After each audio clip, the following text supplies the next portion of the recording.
Hi, I'm Maria Moreno, and I still remember living in the dark ages when one couldn't TiVo or fast forward through commercials, so you would end up having to see things that you didn't care about.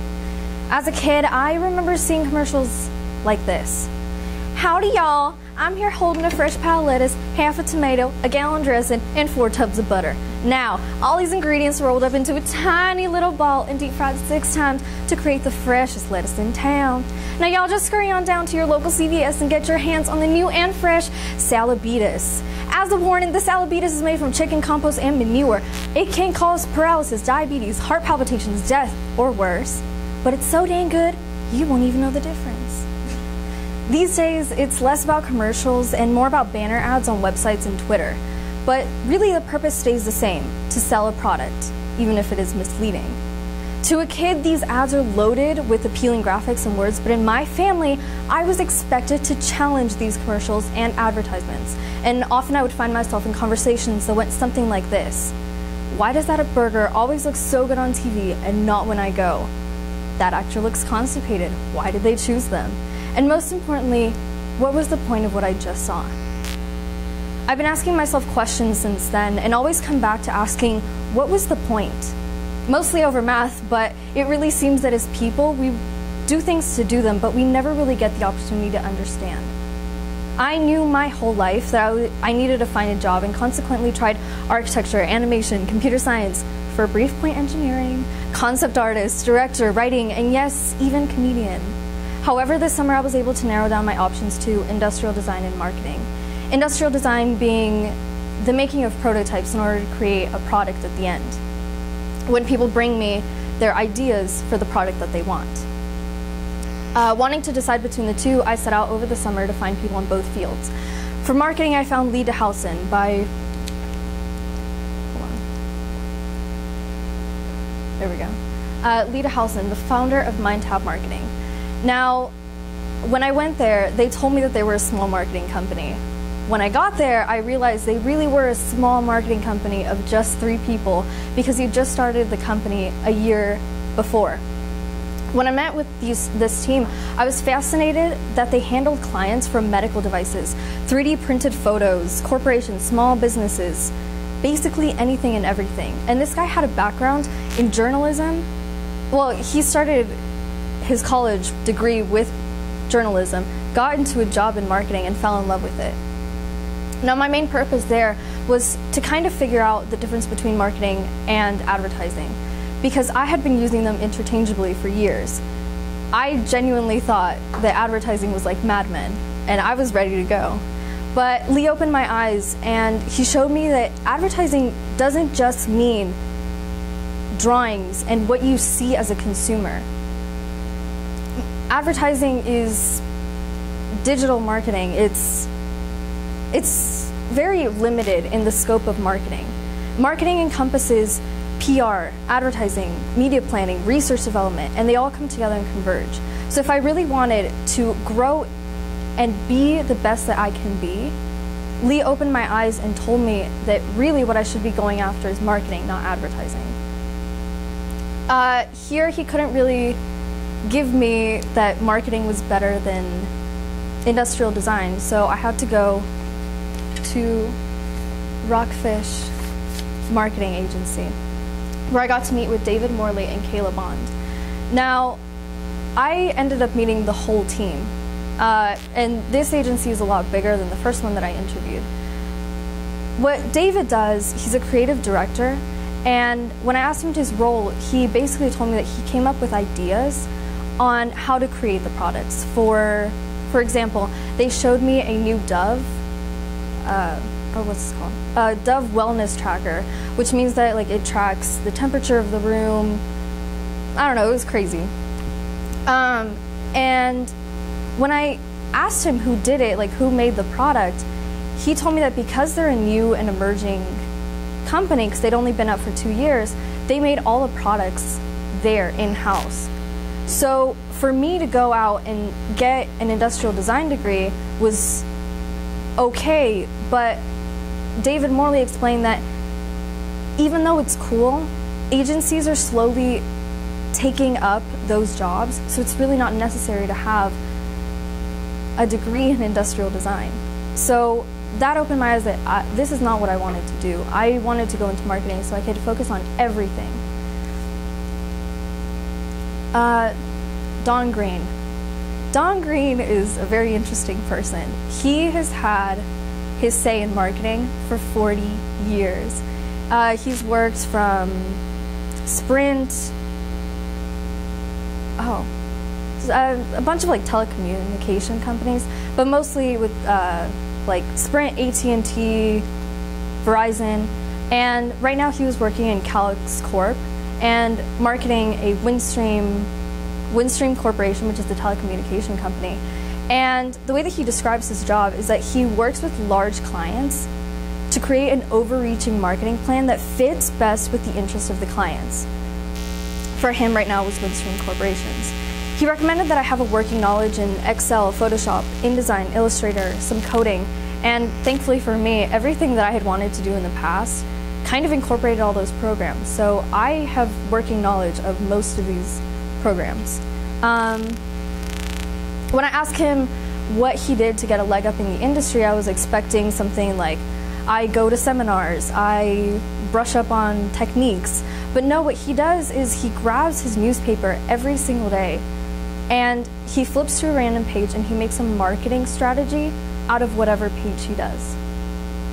That's incredible. Imagining opening up a page to, I don't know, the election. How do you make a marketing campaign out of that? Well, he does that. And it prepares him for real clients coming in and telling him, okay, you have to do this. He also asked me to expand my definition of marketing, because for me, marketing was very closed-minded, much like I had thought advertising was. And he explained that there are many different factors to marketing. And the one that interested me the most while talking with him was content marketing. Because of this, I went out and interviewed Mr. Kruger. Now, Mr. Kruger, he specializes in content marketing, which is a revolutionary new way of marketing. And the way that he does this is by SEO, search engine optimization. Now, this has been a growing trend for successful website owners because the way that he explained it, you are optimizing the story of a company so that the greatest number of people see it. Now, this is a little confusing, but ask yourself this. You, as an online consumer, when you look something up on Google to buy, are you going to go straight to the 20th page for what you want to buy? No, you're going to go to the first page because if it doesn't exist on the first page, it doesn't exist. So you try a new way to find it. And that's what Mr. Kruger does. He makes sure that all of his clients are on the first page so that his clients get the best results. The downside of content marketing is the lack of focus on ideas and creating something that wasn't related to what I wanted to do. I want to have a hand in everything and to really have an overreaching marketing plan. And for me, this really wasn't the right fit. He also kind of included the type of work habit that I would usually see in a marketing company. So if I went into the field in general, he said that it's not easygoing. It demands a lot of depending on people that you work for. That I would have to stay up late and have to be on time with everything that I did, keep a schedule. And that I would need to keep up to date with new courses and techniques in the field. The next person that I interviewed was Mauricio Galvan. He is a family friend, and I had no idea that he did marketing until my dad gave me his contact number. He's like, you need to call this guy. He is a very valuable asset because he started out his career also in something completely different. He started out in engineering, and working on a company, he came up with an idea for a marketing plan. And the company was like, we don't need you as an engineer, go over to the marketing. And that's where he stayed, and he did his business degree in Harvard. So for me, I wanted to know out of him if a corporation or a small agency was better for me. And his major distinction was that corporations focused on a single product. So if you're working for Sprint, you're only going to be working for Sprint. And you're going to be doing multiple campaigns for Sprint. instead of thinking for one strategy for multiple clients, which is something that I was kind of interested in. I like a new challenge almost every day. So he basically taught me that if I'm looking for a challenge in product marketing, then corporate really isn't for me. He advised me to go into an agency and that I needed to evaluate my ability to create fresh and new ideas. I also had a really interesting conversation with him that involved Starbucks, and the way that he explained it was the way that marketing is going, consumers are going to be willing to pay a higher price. Example, Starbucks, you're going to be willing to pay $6 because of the intrinsic value of it, like the morals of it. You know that you're getting a good coffee, you know that the workers are being paid well, you know that the farmers are being paid well, so you're willing to pay more for that cost. So the thing that I need to take into consideration when I'm working with a product is that I need to add value to it more than just the cost and more of what is right there. I need to add value to the company as a whole. Which leads me to my research. My research was really just backing up what these specialists told me. So I think we can all agree marketing is going to last forever. Marketing started out with posters, newspapers, and just has grown into different areas, radio, TV, and now we're coming to the point of social media, which has led me to want to educate myself more in digital marketing, which is what I'm doing this year. So what makes marketing successful is basically everything that I took from the people. So brand recognizability. You're going to go to Starbucks because you like it. You're not going to go to some random place, pay $8 and not get a good coffee.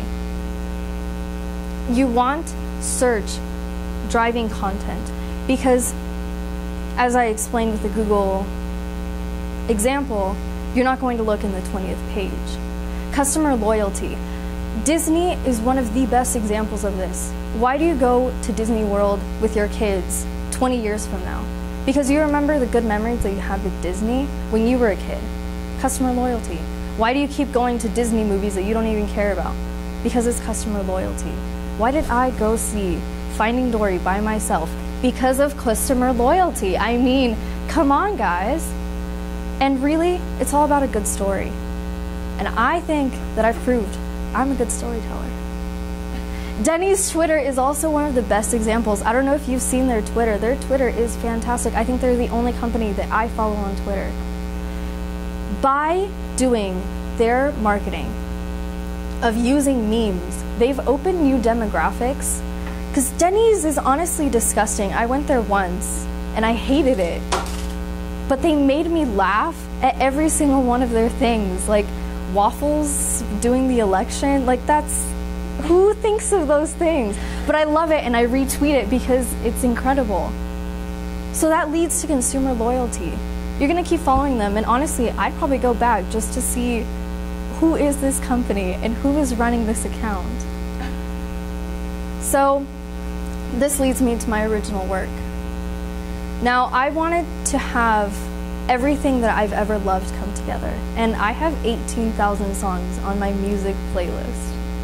So what brings it together for me is music marketing. I'm going to digitally market Carol's band, which I've been talking with her and the whole band, which I'm really excited about. And the way that I'm going to be doing this is by tracking 3 social media sites. Right now I'm thinking Twitter, Facebook, and Instagram, and thinking about a strategy on how to do this. My strategy right now is guerrilla marketing, which basically means I'm going to go out there every single day to every single one of these social media sites and follow 100 people that like bands like Carol. And out of those 100 people, baseline, I'm expecting 10 people to follow me back. So as I keep doing this, that's 300 followers that in a month I'm getting, I'm hoping, and that's how many? 3,000 people that hadn't seen her band before. The way that I'm gonna also track this is demographics, behavior, psychographics, geographics, which right now doesn't make sense, but at one point I'll explain later in the future. This was a very interesting interview, and I put this at the almost end because it was an impromptu interview. I went to a concert, and at the end I saw this, like the band in backstage, so I was like, I'm gonna go ask them how they do their marketing. And he was an invaluable person to talk to because their band, it was just starting to gain traction. The way that they grew was they kept posting videos of themselves practicing inside of their car because they were homeless at that point. And they shot videos, and Honda took them on as like their pet project. And they had like a huge concert because of Honda, and it was crazy. But what I learned most about him was when you market a band, you need to make sure that you have a connection with your fans. Your fans are what makes you popular. It's not about if you're good or not. It doesn't matter if you're good. If you treat your fans like crap, they're not going to reciprocate and pay money for your album. They're not going to reciprocate and go to your concerts. So I had no idea that everything that I'd really been working for, like watching commercials, listening to music, questioning everything in my path, had been the beginning foundation for my passion for marketing. I have done all of this research, and believe me, every single one of these interviews, every single one of these assessments, every single one of these blogs, I've not done for the grade, but because I really am fascinated by what I'm doing.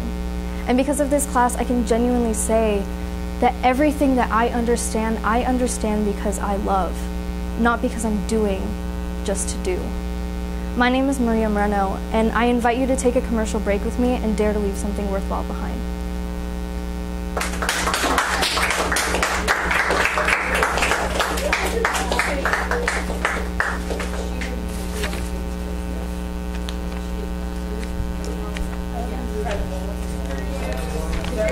Yes, so glad I Really? Maria, Okay.